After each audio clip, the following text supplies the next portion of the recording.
Hoje a gente vai montar um quebra-cabeça histórico fascinante. Tudo por causa de uma profecia que apontava para um único e fatídico ano. E esse ano é 1844. Para muita gente, sabe, só mais uma data no calendário. Mas, para um grupo que não parava de crescer, era simplesmente o ano mais importante da história da humanidade. Nada menos que isso. Imagina só a cena. Milhares de pessoas vendendo tudo o que tinham, largando as fazendas, as casas e ficando ali, de olho no céu com a certeza absoluta de que o mundo ia acabar. Só que o dia chegou e passou, e nada. É aí que entra a nossa grande questão. E se a profecia não estivesse errada? E se o problema fosse o jeito que ela foi lida? Como se tivessem usado o mapa errado? Bora investigar isso a fundo. Então, o nosso caminho vai ser o seguinte. Primeiro, a gente vai entender o que foi essa tal grande decepção. Depois, vamos direto na fonte, no texto antigo, e tentar decodificar o que ele realmente diz. Aí, a gente vai atrás de um suspeito na história. E no fim, vamos ver como uma nova interpretação vira o jogo completamente. Ok, ponto de partida, a grande decepção de 1844.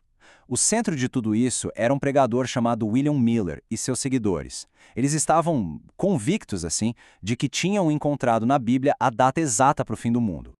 A base de tudo era uma profecia específica lá do livro de Daniel, a dos 2.300 dias. A interpretação deles era que o santuário que seria purificado era, na verdade, o planeta Terra inteiro. E essa purificação seria a segunda vinda de Cristo, acontecendo em outubro de 1844. Para entender onde o cálculo pode ter dado errado, a gente precisa fazer o que eles fizeram, voltar ao texto original. Vamos dar uma olhada no que realmente está escrito lá em Daniel, capítulo 8, o trecho que deu início a todo esse movimento. Olha aí, o versículo é esse: até 2.300 tardes e manhãs, e o santuário será purificado. De cara, duas coisas saltam aos olhos, né? Primeiro, o que significa tardes e manhãs? E segundo, que santuário é esse? O legal é que a própria profecia já começa a dar as pistas. A visão começa com um carneiro com 2 chifres, e o texto mesmo diz que ele representa o Império Medo-Persa. Então, peraí, o cenário aqui é a história antiga, não o futuro. Logo depois, aparece um bode que vem do oeste, se movendo mas tão rápido que nem tocava o chão.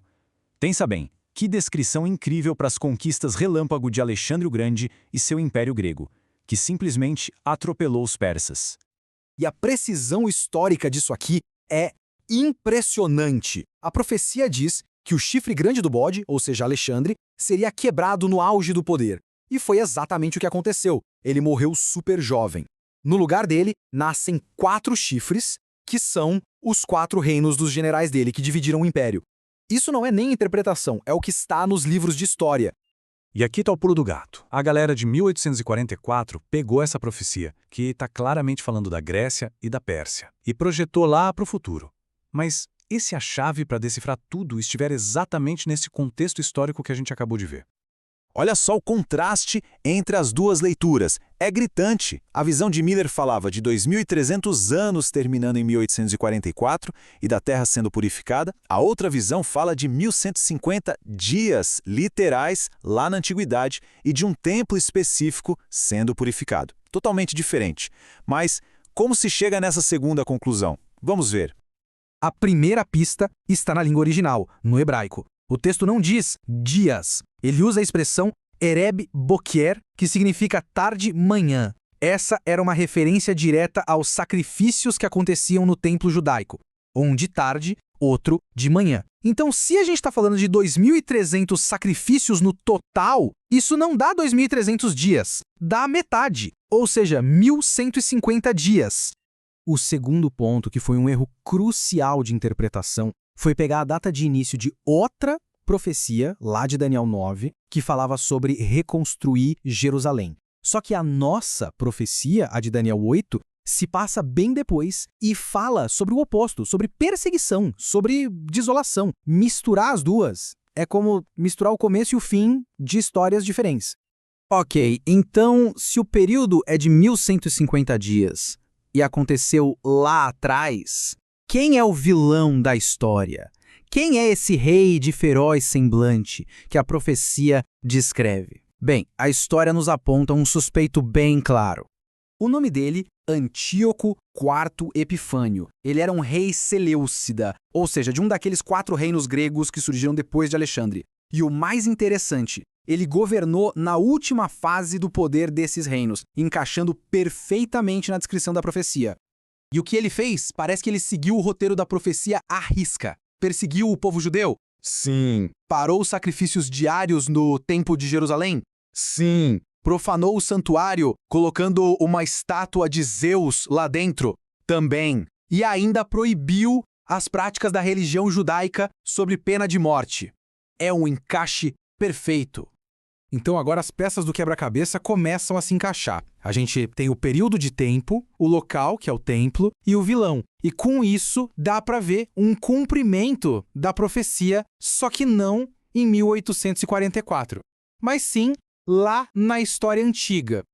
Vamos ver a linha do tempo. Em 168 a.C., Antíoco baixa o decreto proibindo a religião judaica. Esse é o ponto de partida.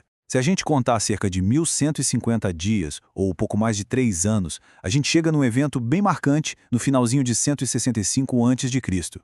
E que evento foi esse? Foi a vitória de uma revolta judaica, a revolta dos Macabeus. Eles conseguiram tomar de volta o Templo de Jerusalém, jogaram fora o altar pagão e purificaram o santuário, rededicando ele ao seu propósito original.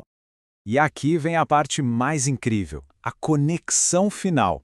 Esse evento, essa purificação do santuário, não ficou perdida na história. Ela é comemorada até hoje. É a origem de uma festa judaica muito conhecida, o Hanukkah, também chamada de Festa da Dedicação. É literalmente a celebração desse momento.